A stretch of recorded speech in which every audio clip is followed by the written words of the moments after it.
Go ahead and open in your Bibles to Acts chapter 27. Acts chapter 27. So here we are nearing the end. Acts only has 28 chapters. Here we are in chapter 27. We're going to jump right into it because we got a lot to cover. You may notice there in your bulletin, we're going through verse 39. And so get comfortable. Yeah, we might stay over. No. Go ahead and get comfortable. We got some pillows and blankets laying around. If you'll just, get situated in for the long haul. No, we should go through it pretty quick. What we have going on here, right? Paul has been in prison for several years now. He has been on trial, a few different trials under a few different governors and councils. They finally have decided, okay, we are sending him away. Trials are over. Off to Rome he goes. And what's fun is the last trial he had, they were trying to figure out what the charges should be because he hasn't even done anything wrong. However, they're sending him off. He appealed to Caesar, so to Caesar he shall go. And the fun part about the Bible, and maybe I don't know if it's my sense of humor or maybe God has a sense of humor, he never actually tells us what the charges are. They have this whole thing of, in chapter 26, the point was to figure out what are the charges to put on the paperwork when we send him off to Rome, and then we're never told what those charges actually are. They just go right past that part. Okay, so here we go. He's being sent off to Rome. We're going to read, and there's lots of just neat little details. This is one that's for you Bible nerds that you're like, hey, I want to be equipped for trivia, right? This is going to be one that you're really going to enjoy. And so let's jump in here, Acts 27, starting in verse 1. And when it was decided that we should sail to Italy, they delivered Paul and some other prisoners to one named Julius, a centurion of the Augustan regiment. Interesting little tidbit. You may notice that the pronouns have shifted. It is now we are going to Italy. The author of Acts is one of Paul's companions, Luke, who wrote the Gospel of Luke. And in this passage, he is with Paul. So he is on the trip. He's on the boat. He's on the ship. He's heading to Rome with Paul. We don't know if he was just allowed to travel with him, if he had to buy his own passage. He was not a prisoner. There's no indication that Luke was ever actually in prison with Paul on this. And so, but he is accompanying him as he's been turned over to this guy, Julius, a centurion of the Augustan regiment. We're not exactly sure who that's referring to. Scholars think that Augustan regiment refers to some different options. No matter which one it is, the fact is this is some special Roman military group that's kind of outside of the usual legion chain of command. It's a special unit. And he has been entrusted with transporting these prisoners to Rome. And so off they go in verse 2. Entering a ship of Adramyttium, we put to sea, meaning to sail along the coast of Asia. Aristarchus, a Macedonian of Thessalonica, was with us. And so all sorts of fun details. We know Aristarchus. We've met him before. In chapter 20, verse 4, he's mentioned. He's one of the men who travel with Paul, accompanying the offering for the church in Jerusalem. And so he is one of Paul's companions, and now here he is on the ship with them. And I think that he's actually a prisoner because he's mentioned again in Colossians chapter 4 as Paul's fellow prisoner. And we know that Paul writes Colossians in Rome. So while he's in prison in Rome, he's writing letters, and Aristarchus appears to be in prison with him. So I think he's one of the prisoners on this particular trip as well. So also, they're having to get passage on a merchant ship, Adramyttium. That's a city on the kind of western coast of Asia Minor, modern-day Turkey. What's really interesting is we're spoiled because we have these things called travel agents. That's kind of for the older generations. We have these things called computers with AI, and you can just be like, I need to travel from here to here, and it just puts together your itinerary for you and knows where you're going and when. That wasn't the case back then. If you wanted to go somewhere, you kind of just hopped on whatever ship you could that was heading kind of the general direction you wanted to go. And whenever you get to the next port, you just hope that you can find another ship that's going in the direction you're going. So here in a couple weeks, we're going to Orlando for the annual meeting. Let's say that we just had to kind of like book a flight that's kind of heading east and just hope it's going to the right place. We're able to find one to like Nashville. So, okay, now we're in Nashville. All right, now we need to get to Florida. How can we get to Florida? And we just look for an airplane that's kind of maybe heading in that direction. That's how they had to travel back then. From ship to ship, port to port, and just hope you find a ship that's going in the right direction. And as they're going, they're having to hop around along the coast because back then you don't sail out through open water. That's dangerous. And so you're sticking around the coast. So they find this ship heading the right direction, and off they go. And they're sticking there to the coast along the southern part of Asia Minor. It says, the next day we landed at Sidon, and Julius treated Paul kindly and gave him liberty to go to his friends and receive care. Paul's given liberty, being treated well by this Roman centurion. We don't know why. I kind of wonder, because Paul was hanging around there in jail for a while in Caesarea, wonder if the Roman soldier knows him, or maybe got to know him, or even if just from public reputation has some kind of respect for him. Because everybody kind of knows that he didn't actually do anything wrong, but he's having to be shipped off anyway. Just a thought. Verse 4. And when we had put to sea from there, we sailed under the shelter of Cyprus because the winds were contrary. They didn't have motors in those boats.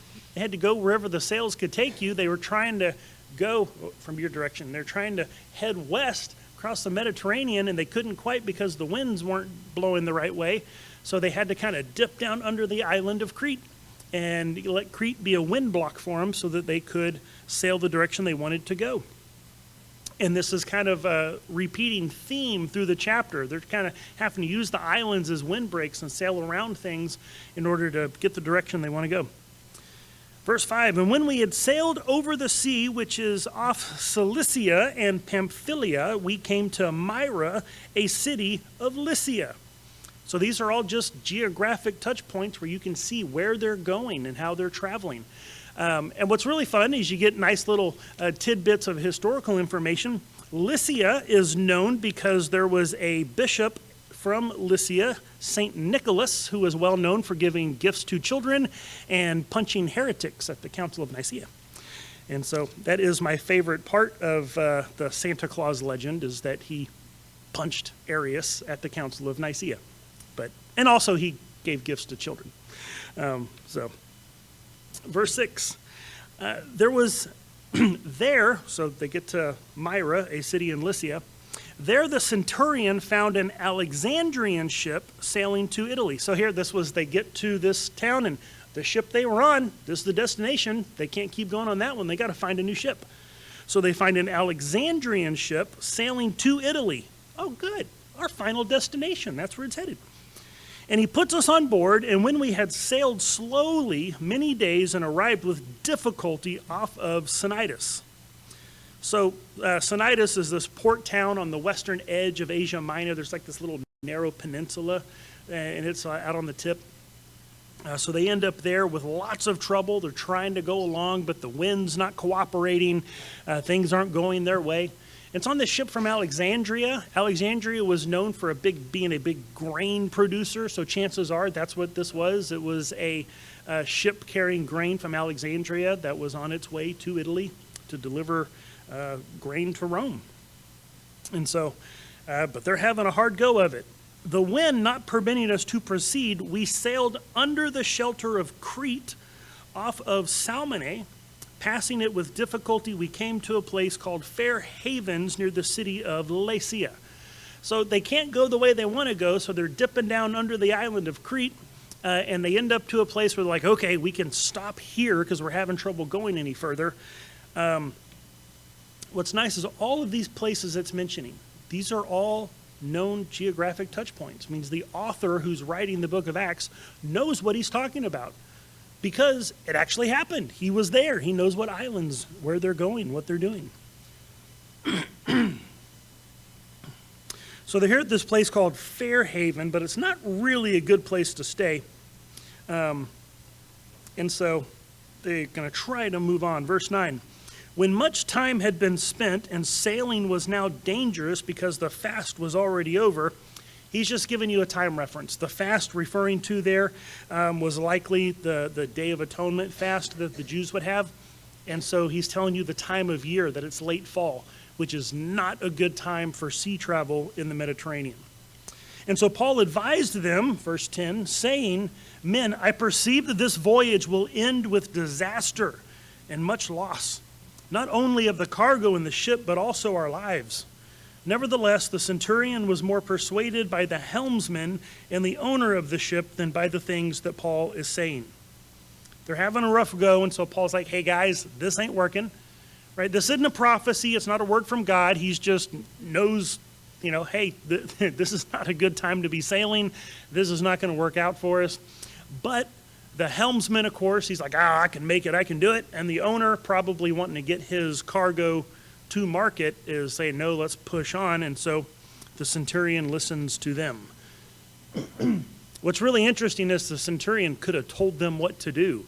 That's an interesting little authority dynamic there that, we're probably thinking, oh, the owner of the ship, he's got to say, no, I'm pretty sure if the centurion wanted to take charge, he would have taken charge and just made the ship go where he wanted. So, verse 12, because the harbor was not suitable to winter in, right? Whenever traveling gets rough, they got to stay in one place until it gets better. But the place they're at wasn't good for that, so they want to move on. Because the harbor was not suitable, the majority advised to set sail from there also, if by any means they could reach Phoenix, a harbor of Crete opening toward the southwest and northwest, and winter there. So like, hey, there's this better place down the coast, let's try to get there, because where we're at is not a good place to be with all the bad weather.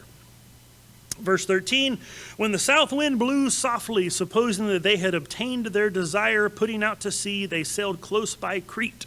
So the wind shifted and they thought, yes, here's our chance, we can make it, so off they go. But, verse 14, not long after, a tempestuous headwind arose called a Euroclydon, I can't pronounce that. It's basically a regional wind that is just a strong wind blowing out of the north. And says, verse 15, when the ship was caught and could not head into the wind, we let her drive. They let it be driven. So they're trying to go west along the bottom of Crete, and this wind comes hitting down from the north, and they can't fight into it, so they just have to let it go and just let it carry the ship. And so off they go. Verse 16, and running under the shelter of an island called Clauda, we secured the skiff with difficulty. The skiff, that's a little ship they use for like going ashore, and it normally just kind of hangs on the side of the ship. But because the weather's so bad, it's blowing around, and they're afraid they're going to lose it, so they bring it on board and tie it down and secure it. Everything's going so bad. And they end up kind of finding a little break from the wind under this island called Clauda. It's a unremarkable island. Its only claim to fame is that it's mentioned in the Bible in Acts chapter 27. But it's about 25 miles south of Crete. So they got blown way off course in the very, very wrong direction. Verse 17, when they had taken the skiff on board, they used cables to undergird the ship. They're actually putting cables around the ship, and they'll cinch it tight to either help prevent leaks or to help prevent the ship from breaking up. I mean, they're just trying to keep this thing together while they're being blown off course and out to sea. Fearing lest they should run aground on the Syrtis sands, they struck sail and were driven. Syrtis, this is referring to these massive sandbars that are actually along the northern coast of North Africa. And so they've been blown so far off course, right? They're trying to get west along the northern part of the Mediterranean. They've been blown so far off course, they're heading south towards, they're thinking the northern shore of Africa, to where they're going to run aground on these, sandbars. So they're thinking, nope, we got to turn and head back west. And so they turn, and the ship gets driven off out to sea. One thing that's really interesting with all of these details, all these things, and it's like, okay, it's not the most exciting thing to read. They went here, the winds were bad, so they sailed over there, and the winds were bad. But this would probably be the most action-packed chapter that we've read so far. You put some like Hans Zimmer like underneath this story, and it's going to be all kinds of exciting to read about, But here they go with the wind driving them on in verse 18. Because we were exceedingly tempest-tossed, the next day they lightened the ship. And on the third day we threw the ship's tackle overboard with our own hands. They're being battered by a storm. They're out in open sea, so much so they're worried about it. They're throwing everything overboard, even the tackle. That's the stuff you need for helping the ship function. So they're throwing stuff overboard just to lighten the weight of the ship. And it says, we did this with our own hands. Everyone's helping. It's not just the sailors. This is like all of our lives are at risk. Get to work. Sailors, soldiers, prisoners, everybody, all hands on deck, literally helping to throw everything overboard. Verse 20, now when neither sun nor stars appeared for many days and no small tempest beat on us, all hope that we would be saved was finally given up. No land in sight, no sun, no moon, it's cloud cover. They can't see the stars. They don't know where they are. They're just out in open ocean being battered by this storm. But after long abstinence from food, then Paul stood in the midst of them and said, men, you should have listened to me and not have sailed from Crete and incurred this disaster and loss. He basically just stands up and said, I told you so. Says after a long abstinence from food. Chances are they're rationing it. This isn't a fast. It's not we don't have any. They have some food, but they're not eating because they don't know where they are, how long they'll be out there. They're adrift at sea. And so they have been refraining from food. And so he gets up and tells them, I told you so, but, verse 22, and now I urge you to take heart. Be courageous. For there will be no loss of life among you, but only of the ship. For there stood by me this night an angel of God, to whom I belong and to whom I serve, who said, do not be afraid, Paul, you must be brought before Caesar. And indeed, God has granted you all those who sail with you. Therefore take heart, men, for I believe God that it will be just as it was told to me. However, we must run aground on a certain island. Things have changed. Back in verse 10, whenever Paul was like, hey guys, this is not a good idea, that was just him with his wisdom and his opinion. But now God has stepped in and God has spoken and has said, okay, we're all going to be okay, but we're going to lose the ship, but we will all live. And they're listening. Before, whenever he was saying, hey, this is not a good idea, nah, shush, don't, we're not listening to you, who are you? Now all of a sudden, he has their attention. Now when the 14th night had come, 2 weeks, they've been driven out into open sea. Now when the 14th night had come, as we were driven up and down in the Adriatic Sea, about midnight, the sailors sensed they were drawing near some land. The Adriatic Sea, I got to give a quick note there because this is one of those things that skeptics and critics will pounce on and say, aha, look, an error. They're not in the Adriatic Sea. They're out in the middle of the Mediterranean. The Adriatic Sea, that's that body of water that's between Italy and the Balkan Peninsula. That's what we call the Adriatic Sea today.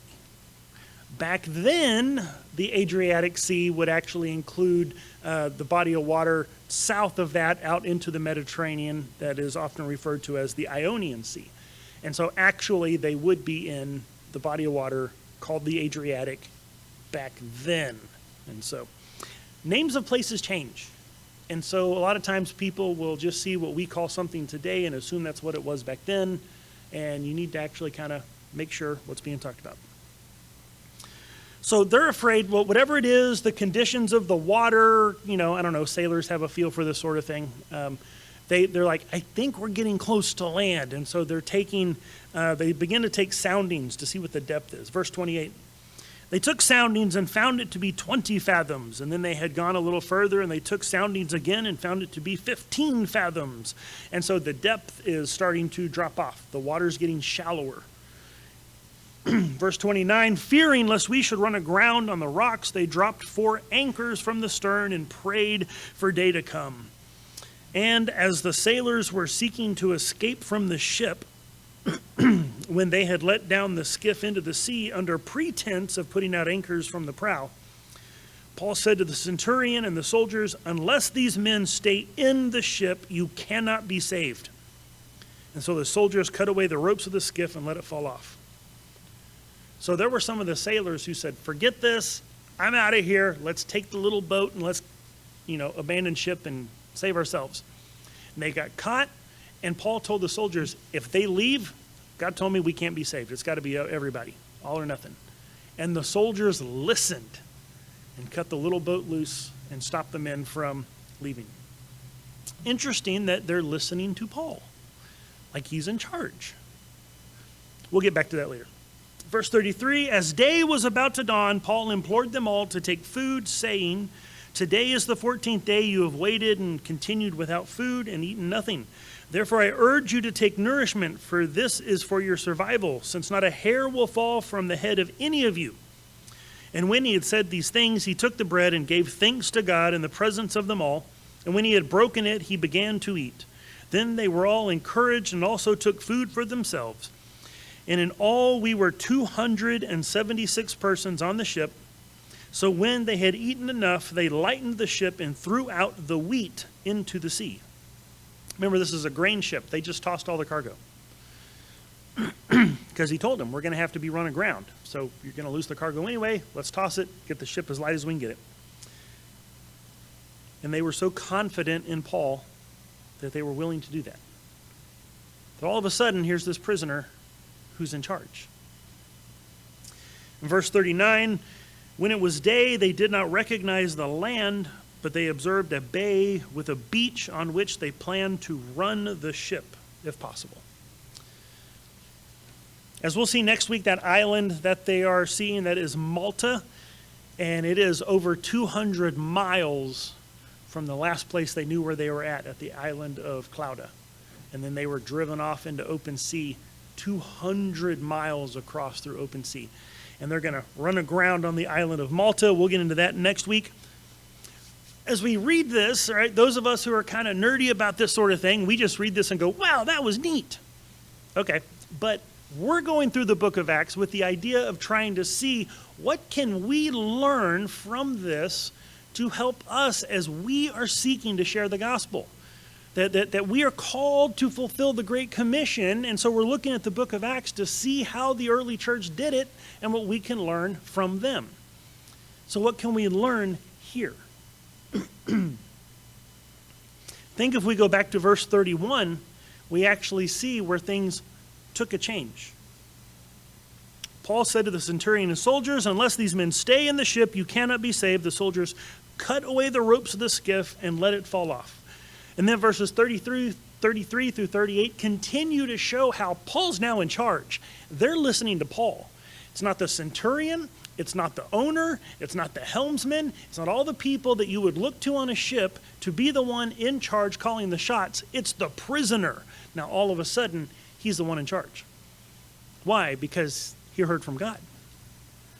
That God had told them this is going to be okay. And now they are listening to Paul. Because he is actually providing them real hope. Everything that they would have trusted in has failed them. The skill and the knowledge of the sailors, the experience of the helmsman and the owner and knowing the boat and all of that, even their gods that they would trust in, like Poseidon or any of the other gods that they would call upon for in their time of trouble, it has all failed them. They have given up complete hope. Everything that they trusted in to lead their life the way that it should has all led them to despair. And so when Paul stands up and says, no, I follow a God who has power over this, and he promises we're going to be okay, they see hope. Something that they can hold on to.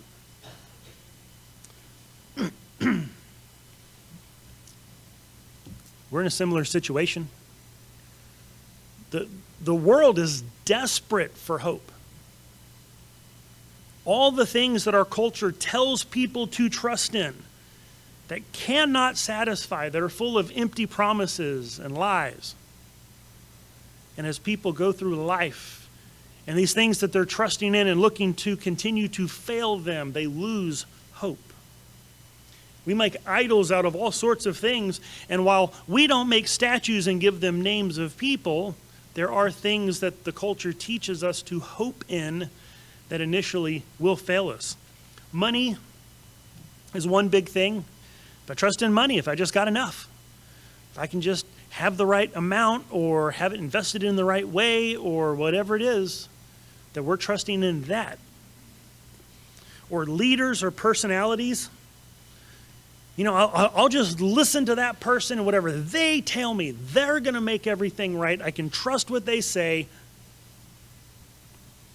Or pleasure seeking, you know, if I just make myself happy all the time and everything I do just feels good, then life will be okay.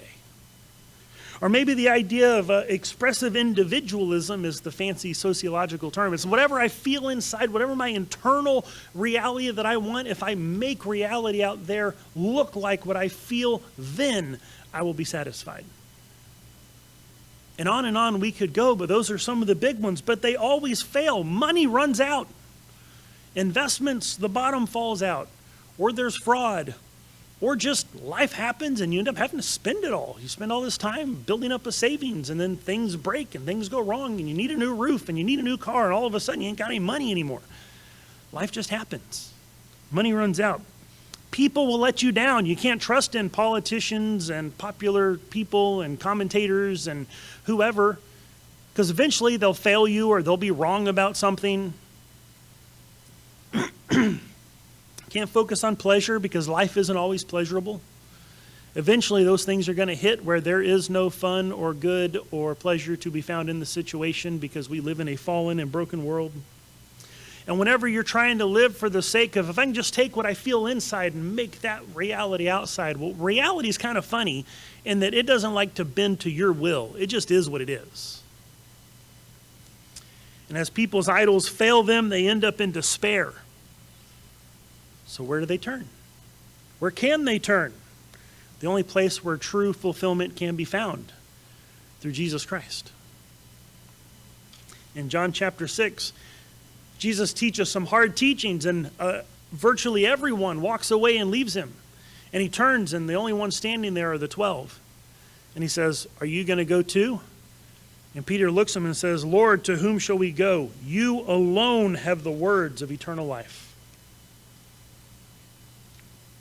Some of the greatest words of hope that we can find actually come from a book that's all about despair and sorrow and grief.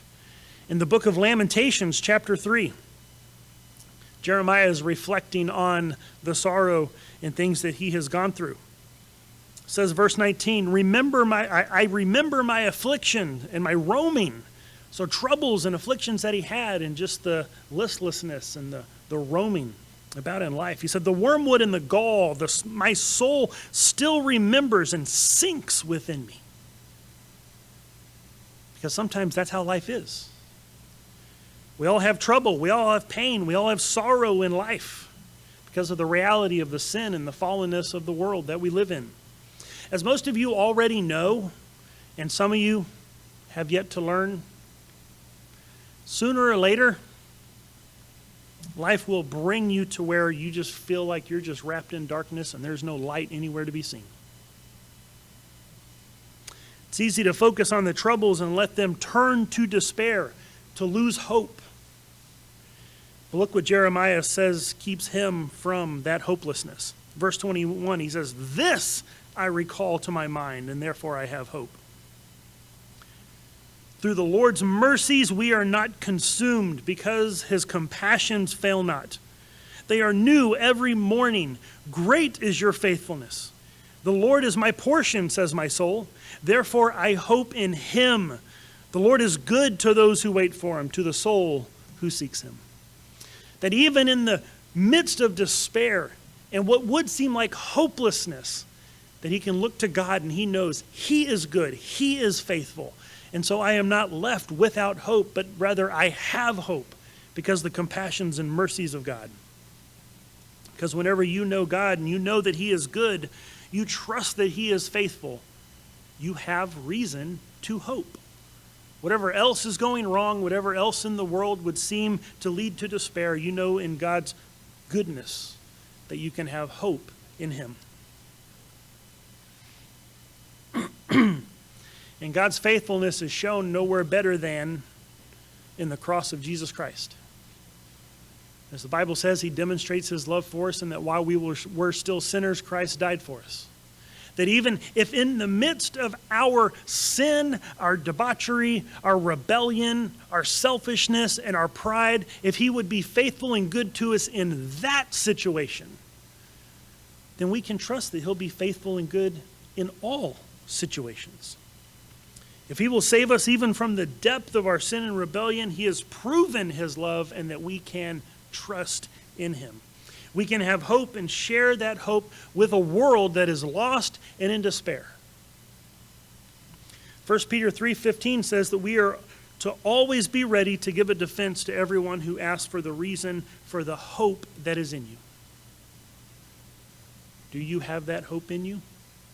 Are you trusting in God for the goodness and the grace that he provides, knowing that whatever darkness and despair this world may throw at us, that his goodness, his mercies, his compassion can see us through? It says that we are to be ready whenever we are asked about that hope. Something about you should stand out. In a world lost in the despair of the empty promises of selfishness and pleasure-seeking and all sorts of other empty promises that can never fulfill them, as they look and have no hope, they should look over at Christians and look at the church and go, hey, what gives?